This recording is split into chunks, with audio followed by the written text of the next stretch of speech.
Ktuvot Daf Nun He. Bonjour à tout le monde. Aujourd'hui, on continue le sujet d'hier. Donc, c'est pas un shiur en soi, c'est la suite du shiur précédent. On a commencé à voir hier quelle est la somme de la Ktuva de notre temps. Et on a déjà développé un petit peu ce sujet. Aujourd'hui, on va essayer de donner même des sommes des monnaies qu'on connaît aujourd'hui.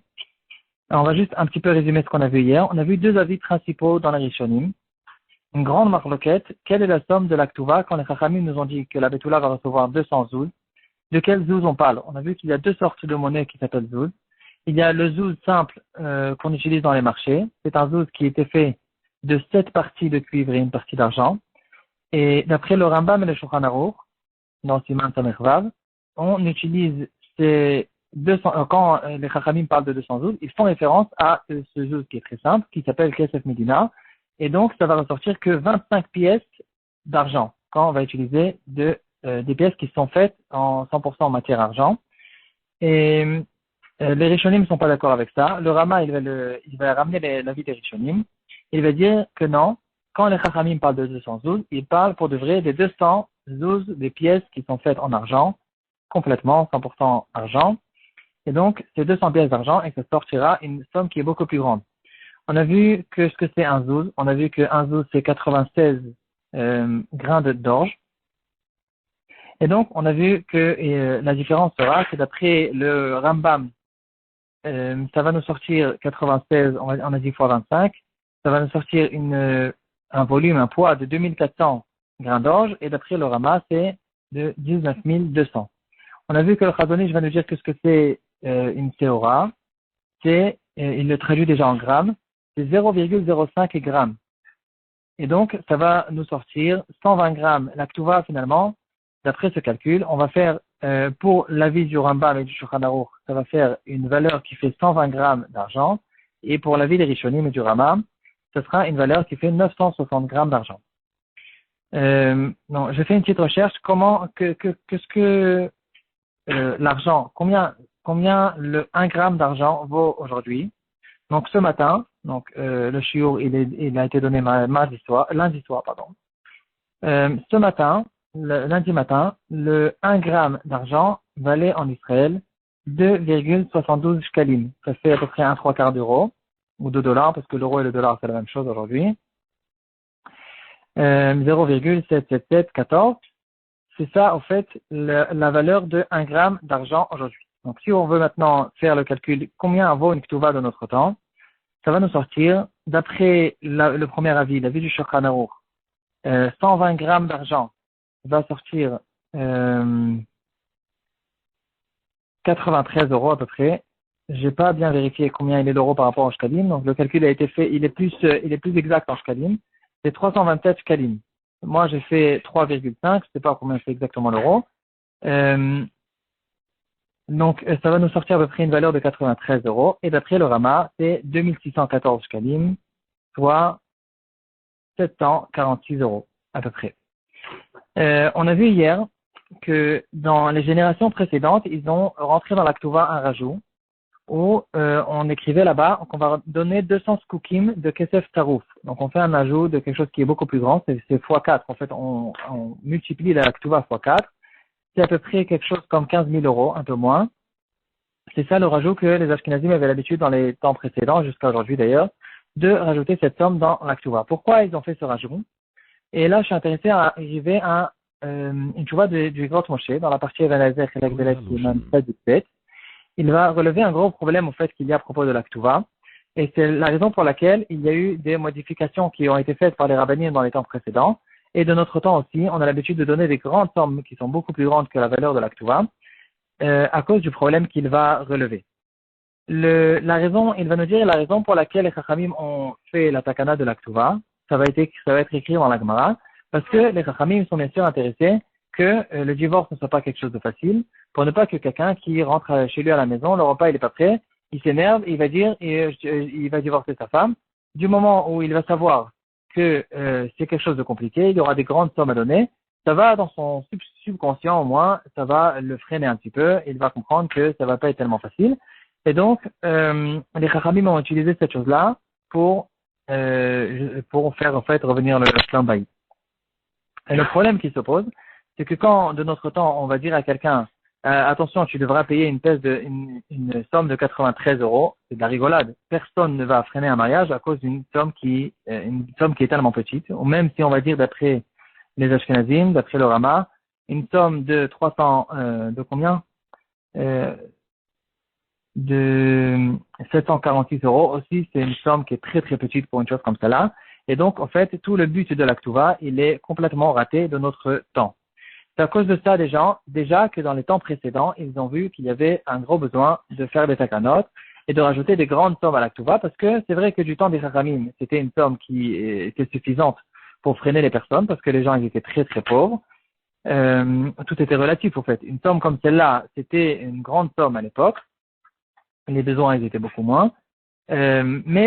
Puisque au courant des générations, cette somme n'est plus considérée comme une somme qui est une somme importante, alors ils ont déjà vu le besoin de rajouter des sommes. C'est la raison pour laquelle déjà, ils ont ajouté les 200 Kesef Skoukin qu'on a dans l'Aktuva. Le Igrot Moshe, il va faire une petite recherche au courant des générations. Il va dire que jusqu'à la Première Guerre mondiale, là, dans l'année 1914, la valeur de l'argent, c'était une vraie valeur. Les pièces, elles étaient faites pour de vrai avec de la matière argent, et elles avaient une vraie valeur qui était beaucoup plus grande que la valeur d'aujourd'hui. Il va dire que dans les Ktuvot qu'ils étaient en Russie, le Rav Moshe Feinstein, on sait tous que dans sa jeunesse, il était Rav en Russie, jusqu'à qu'il ait besoin de se sauver en Amérique. En Russie, il donnait 75 roubles. 75 roubles, il dit, le Grand Moshe, c'était une somme qui était une belle somme, une grande somme, et c'était une somme qui était suffisante qui était une somme importante pour donner dans l'Aktuva. Après, les générations ont changé. Il va dire, le Igrot Moshe, aujourd'hui, 75 roubles vaut $40. $40, c'est rien du tout. Nous, on vient de voir que l'Aktuva, c'est quand même un peu plus. C'est 93 euros ou 93 dollars. C'est quand même un peu plus parce que le dollar du temps du Igrot Moshe, apparemment, il valait beaucoup plus. En tout cas, c'est des sommes qui sont très très petites et le Igrot Moshe, justement, il relève ce problème. Il va dire que c'est pas du tout une somme où, en fait, on a le but de l'Aktuva dans cette somme-là. Dans le shoot du Rivash aussi, il va relever ce problème. Juste avant de ramener la Tuva du Rivash, on résume en quelques mots. On a vu que la Tuva, c'est 200 zouz. On a vu que le zouz, il y a une marloquette si c'est un zouz de Médina simple, le zouz simple ou le zouz qui est fait en argent. Ça, c'est la marloquette de base. Et puis, de là, on en est arrivé à savoir qu'est-ce que c'est un zouz. On a vu qu'un zouz, c'est 96 grains d'orge et que le grain d'orge, il fait 0,05 grammes. Ça nous ramène pour l'Aktuva. Pour le petit shiur, ça nous fait 120 grammes pour l'avis du Rambam, et pour l'avis des Rishonim, c'est 960 grammes. Et donc, là, d'après le calcul que j'ai vérifié aujourd'hui, ça va nous sortir des sommes qui sont très très petites, relativement petites. Pour l'avis du Shulchan Aruch, ça va nous sortir comme quelque chose comme 327 shkalim, et pour le Rama, c'est vrai, ça va nous faire 2614 shkalim, mais c'est encore des sommes qui sont très très petites pour une ktuva. C'est la raison pour laquelle dans les générations précédentes, ils ont déjà rajouté une somme qui est à peu près 15 000 euros, qui n'est pas une grande somme d'ailleurs de notre temps pour une ktuva. Parce que on sait très bien que c'est vrai que 15 000 euros c'est une somme qui c'est gentil, c'est mignon, mais ça peut pas freiner quelqu'un qui a décidé de divorcer. C'est pas ça qui va le faire freiner, et c'est la raison pour laquelle de notre temps, on a l'habitude de rajouter des grandes sommes dans la ktuva. Justement à cause de ce problème-là qui va ramener le Igrot Moshe. De là, on en arrive à la Tuva du Rivash, et avec ça, on va finir. Dans le Rivash, c'est un des Rishonim qui, dans le Siman Kuf Nun Gimel, va relever exactement le même problème. Donc, c'est une question qui a déjà été posée bien avant l'Igrot Moshe. Le Rav qui a envoyé la question au Rivash, on ne sait pas qui c'est, il pose cette question: comment est-ce que les Chachamim ont instauré pour l'Aktuva une somme qui est tellement petite? Et le Rivash, il va lui répondre, et de là, on en arrive aussi à une donnée historique. Il va lui dire, toi, tu as l'habitude, j'ai vu que tu m'as envoyé la lettre d'une région qui s'appelle Miorca. Je ne sais pas c'est où, c'est peut-être en Espagne. Et là-bas, à Miorca, les maisons, elles sont pleines d'argent. Tout le monde a des grandes maisons avec des coffres forts et tout le monde, c'est des grands, vous êtes des grands riches, vous avez tous des pierres précieuses et des ors et de l'or et toutes sortes de choses. Et tout celui qui n'a pas ça, il est considéré comme quelqu'un de pauvre. Donc c'est pour ça que maintenant tu viens et tu dis, là, les 212 que les Chachamim ont instauré dans la Ktuva, c'est pas une grande somme, c'est rien du tout, etc. Mais sache que nous, on habite dans des endroits qui sont beaucoup plus pauvres. Je pense, si je me trompe pas, que le Rivache habitait en Afrique du Nord. Le Rivache, il était en Afrique du Nord et il envoie en fait la lettre à quelqu'un qui habitait en Espagne à l'époque où les Juifs espagnols étaient très très riches. Et donc il lui dit, toi, tu viens et tu poses des questions sur les Chachamim alors que vous êtes tous des gens qui sont très très riches et la somme de la Ktuva c'est pour vous une petite somme. Mais sache que chez nous, on mange du pain sec, l'eau on a très peu d'eau et les gens ont l'habitude ici même de dormir par terre ou sur un morceau de cuir.